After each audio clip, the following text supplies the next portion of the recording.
তার সঙ্গে সামিল হয়েছেন। দেবারতী। বিনোদ, এই মুহূর্তে যারা যোগা করছেন না তাদের সঙ্গে কথা বলা সম্ভব?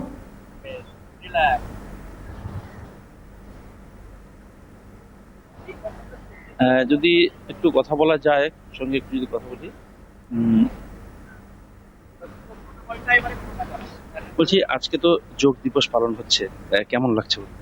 দারুণ লাগছে। আর আমাদের সবাইকে যোগ আসন করা উচিত, আর প্রতিদিন করলে আমাদের শরীরও ফিট থাকবে, যেহেতু আমরা বিভিন্ন কাজে, পুলিশের কাজে যুক্ত থাকি, তো আমাদের প্রতিদিন করাটা উচিত। সেই হিসাবে আজকে একটা সমুদ্র তটে এই সুন্দর যোগাসন করা খুবই ভালো। বলছি, স্বাস্থ্য সচেতন নিয়ে যে আজকের এই দিন, আমি একটু মন্দারমণি থানার যিনি দায়িত্বে রয়েছেন তার সঙ্গে একটু কথা বলার চেষ্টা করব। বলছি, আজকের এই দিনটা, এত যোগা দিবস পালন করলেন, আজকের এই দিনটা কেমন লাগছে একটু যদি বলেন। একটু কথা বলবো একটু, স্যার একটু যদি একটু কথা বলবো একটু, আজকে যোগ দিবস নিয়ে একটু যদি বলেন, পালন করলেন একদম সমুদ্র তটে।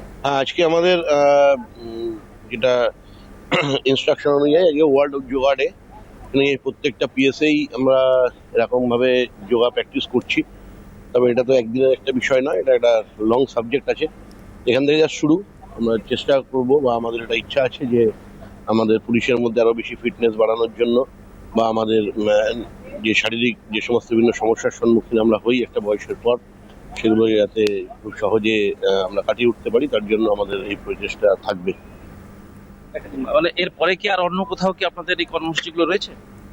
আমাদের সমস্ত পিএসআই আজকে হচ্ছে এরকম অনুষ্ঠান। এখানে আমরা রামনগর এবং আমাদের মন্দারমণি কোস্টাল পিএস, এই দুটো থানাকে মিলিয়ে আমরা এখানে করছি, এবং পরবর্তীকালে আমাদের আরো বড়ভাবে এগুলোকে করবার বা এটাকে এগিয়ে নিয়ে যাওয়ার জন্য প্রচেষ্টা থাকবে। একটা যে একটি গুরুত্বপূর্ণ কথা বললেন, যে বিশেষ করে পুলিশ কর্মী যারা রয়েছে তাদের মধ্যে এই যোগ কতটা গুরুত্বপূর্ণ জিনিস তিনি একদম সবিস্তারে বললেন। যে বিশেষ করে পুলিশ কর্মীদেরকে এই যোগ দিবস শুধু নয়, প্রত্যেকটা দিন কিন্তু তারা যদি যোগার মধ্য দিয়ে তারা যদি পালিত করেন, প্রত্যেক দিন যদি উদযাপন করে যোগ দিবস হিসেবে, তাহলে শরীর সুস্থ একেবারেই থাকবে, এটা বলার অপেক্ষা রাখে না। দেবারতী। অনেক ধন্যবাদ বিনোদ। কথা বলছিলাম, বিনোদ মণ্ডল ছিলেন সরাসরি।